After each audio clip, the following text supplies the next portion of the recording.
Sherman. I whispered. I need to go to the toilet. And quat. I heard grunts and groans. I tried again, same reply.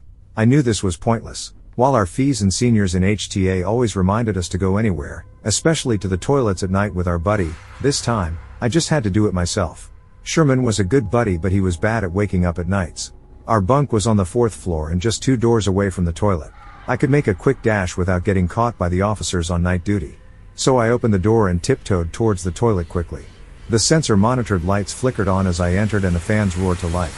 I settled myself into the last cubicle and started my big business.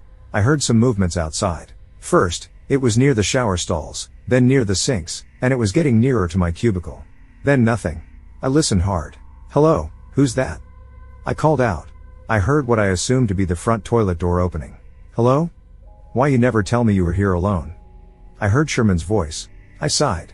You were sleeping like a log. By the time I wake you up, it will be tomorrow already. And quat. Okay, faster finish. I wait for you outside. I need your help to open something. And quat. Open what? No reply. Just the sound of the front door opening again. I finished up and went out to wash my hands. I saw Sherman waiting outside the toilet, his back facing me. I didn't realize that he was actually quite tall. I always thought that he was shorter than I was. Thanks, buddy, let's go, I said. I think I need to pee also, he said. Wait for me inside, can? He was already entering the toilet. I was sleepy, but since Sherman waited for me selflessly outside till I was done, the least I could do was to accompany him, right?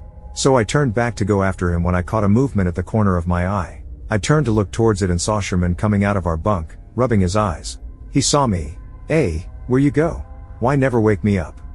I turned back to the closed toilet door in front of me. Didn't Sherman just go into the toilet? How the hell is he coming out of the bunk now? I turned my back towards the toilet. Hey, what you ... and quat. Sherman started but froze. His eyes widened and he ran towards me. He pulled me hard towards him and dragged me back into the bunk and slammed the door shut. What the? I whispered, not wanting to wake our sleeping squad mates. Bro, what were you doing in the toilet with it? Did you realize how close you were to it? What are you talking about? What are you doing here? You were in the toilet, right? What nonsense? Sherman snapped. I woke up to see you missing, so I came to look for you. Then I saw you standing there in front of that pochong.